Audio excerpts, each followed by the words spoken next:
I'm 27 years old, and I have a twin sister. Since childhood, our upbringing resembled a controlled experiment. Our parents, for reasons I never understood, were absolutely convinced that my sister, whom they called the heiress of greatness, had a distinguished future, while I was merely excess baggage.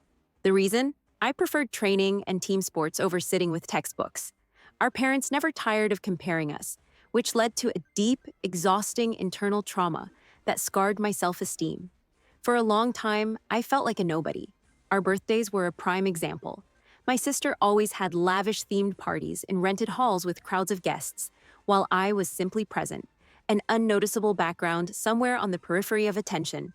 She hosted sleepovers with friends, full of laughter and secrets, and sometimes, with a blind parental irony, I was forced to participate in their tea parties. Although I was angry at being compelled, I have to admit that deep down, I secretly enjoyed those innocent moments. The only ray of light was my grandmother.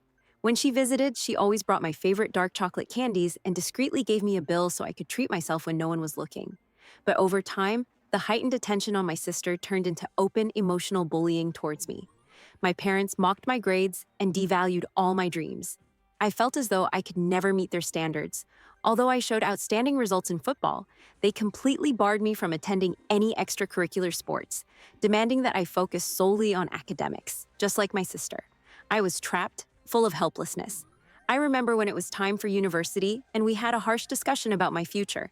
Although we had identical funds set aside for education, they planned to spend the lion's share on an expensive private institution for my sister, as they believed it would secure her advantage. I was strongly advised to choose a local community college rather than the university I had selected. My scores were entirely competitive, but they were unwilling to invest in me. When my grandmother learned about this, a huge fight erupted between her and my parents. She firmly stated she would cut my mother out of her will if they didn't agree to fund my education at the same level as my sisters. After a few days of heated arguments, they finally gave in. I will always remember that gratitude. When I left for college, I first understood what true freedom felt like. No one was controlling my every move, no one was comparing my achievements, and no one was trying to undermine me. I met like-minded people, formed a circle of true friends, and decided to leave the emotional and psychological scars of the past behind, enjoying student life. It was then that I discovered my aptitude for creating visual identifiers and digital art. I started learning Adobe Photoshop and Illustrator through YouTube tutorials to earn some side money. I offered local cafes and small firms logo design, gradually building a portfolio. Throughout my studies, I maintained this side hustle and never asked my parents for a penny of financial support. After graduation, I did not seek a corporate position. I realized I could transform my side hustle into a legitimate business. As I already had clients ready to work with me on retainer, I rented a place with roommates, and my life was looking up. Meanwhile, my sister, according to my parents, continued her path to greatness, preparing for graduate studies in molecular biology. Our contact dwindled over the years, especially after we went to different colleges. My parents showed no initiative to contact me, so I also stopped trying. I was financially independent and had been in therapy for years, slowly healing from my childhood wounds. As a graphic designer, I know how important client reviews are. I always ask satisfied customers to leave a review on Google or Facebook. Recently, one of my high-end clients, impressed by my professionalism and work ethic, published a lengthy complimentary message on Facebook. I was pleasantly surprised and started receiving inquiries from new people. Since the client tagged me in the post, all my relatives and close friends saw it. Some started congratulating me on my success in the comments. I thought life was looking up. But then everything took a sharp turn. Last week, my parents suddenly called and requested a meeting. In all these years, they had never shown any interest in my life or visited me in college. I was taken aback, discussing it with my therapist. I even imagined that maybe they had realized their mistakes and wanted to apologize. I agreed to lunch in a public place to have a quick exit if things didn't go well. On the day of the meeting, my father immediately tried to hug me, while my mother, as usual, maintained her distance, forcing a quick smile.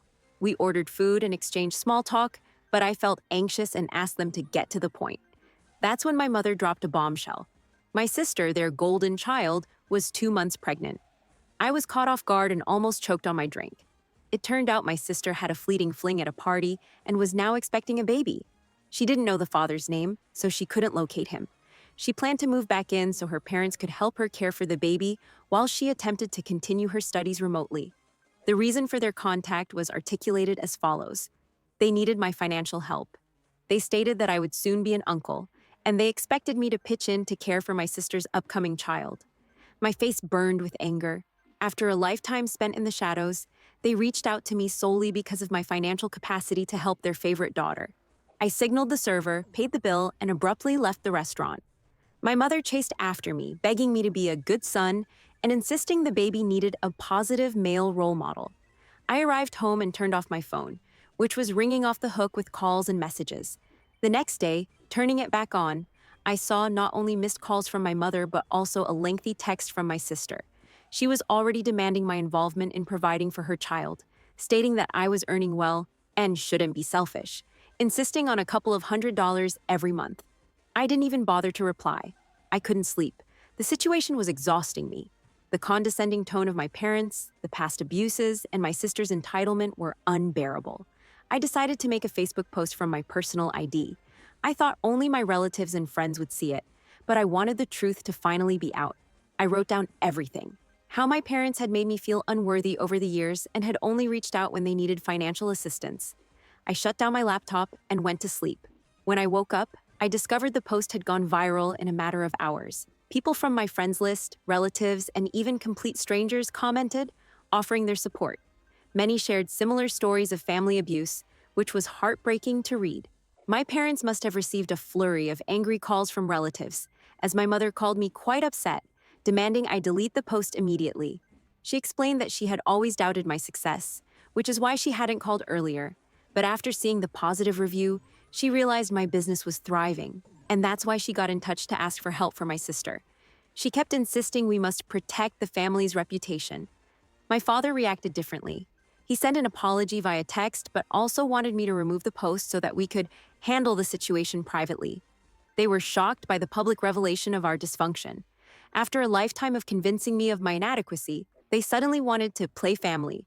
Despite their pleas, I chose to leave the post as it was as proof. Now, I could have the last laugh. This week has been a whirlwind. The support has been overwhelming. Since we came from a close-knit neighborhood, everybody knew our business now, and my post ignited conversations in our social circles.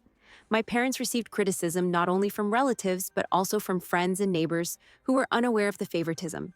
I found out from my relatives the real reason for their sudden contact. My parents are retired and have used up most of their savings on debts and travel over the years. My sister, whom they had forced to only study, had no savings. With the baby's arrival, they realized they needed financial help. When they came across my client review, they were shocked that I had proved them wrong and succeeded, but immediately saw it as a financial opportunity. When I declined and took the issue public, they had no alternative but to back down. A few days ago, my sister called, and she sounded beyond enraged. Our parents are now refusing to fully support her and the baby financially, realizing they shouldn't coddle her any longer, and demanding she take responsibility. They are okay with her moving in, but she has to put off graduate studies and look for a job with her biology degree. They also want her to contact the child's father through prenatal paternity testing. My sister, who had never been asked to take responsibility in her life, was stumped. She tried to direct her anger at me, but this time, I didn't keep quiet. I told her that she wasn't entitled to my hard-earned money just because she got pregnant from a one-night stand, and her lack of maturity wasn't really my problem. My words might have been harsh, but I believe it was a turning point, making her realize she could no longer bully me. I then went ahead and sent a group text to my parents and sister, demanding a formal apology for the abuse I had suffered. This was not a request. It was a requirement, a necessary step toward reconciliation. I emphasized that the emotional toll of their actions was too heavy, and if they refused to admit their wrongdoing, it might be the end of the road for our relationship. The ball is in their court. It's been a month now, and I still receive overwhelming support. I feel much lighter since I spoke my truth. I want to assure everyone that I am perfectly safe and not at all depressed. The situation with my parents did affect me initially, but I've learned to let go for my own mental well-being. I can't control their actions, only my own emotions. After my ultimatum, my parents tried to reach out, alternating between insincere apologies and attempts to downplay the situation. They are still struggling to come to terms with the public exposure, and their reputation is clearly of more concern to them than my feelings. After some contemplation, I made the decision to remove the Facebook post. Although I had planned to leave it up forever, I realized it had accomplished its goal. a public declaration calling out their years of neglect. My mother still believes I should have pointed these things out years earlier, instead of leading to public humiliation, which frustrates me as I had tried to talk to them as a teenager. I told her that if she feels it was my fault, I would like to take some space from her. My sister, after taking a while, surprised me with an apology. She wrote that she could finally grasp the hardships I had to endure, having now experienced the pressure I felt growing up without financial support and with daily reminders to take responsibility. She acknowledged that she would have to take responsibility for her own life. Although I was a bit hesitant, I accepted the apology and we met. I was happy to hear that she was looking for a job and promised to help her out with her resume. This weekend, I finally paid a long overdue visit to my grandmother, my rock, my pillar of support. She told me she was proud of me for standing up for myself. I told her that her kindness had profoundly shaped my life. As for my business, it is doing exceptionally well. Since the positive review, my inbox has been flooded with inquiries. It's not just about growth, but the validation that I'm on the right path. A lot has changed in the past 6 months. One of the most beautiful experiences has been the birth of my niece. My sister asked me to be her godfather, a role I couldn't feel more honored by. My parents have put in sincere efforts to mend our relationship. My mother, in particular, admitted to feeling both embarrassed and regretful that she couldn't be a better parent to me. Her genuine apology moved me to tears, as those were the words I had longed to hear for so many years. My father suggested teaching me golf, emphasizing how it could help me attract more clients. I enjoy practicing with him every weekend. My relationship with my sister has also evolved. She found the child's father, and they agreed on a court-signed document for co-parenting.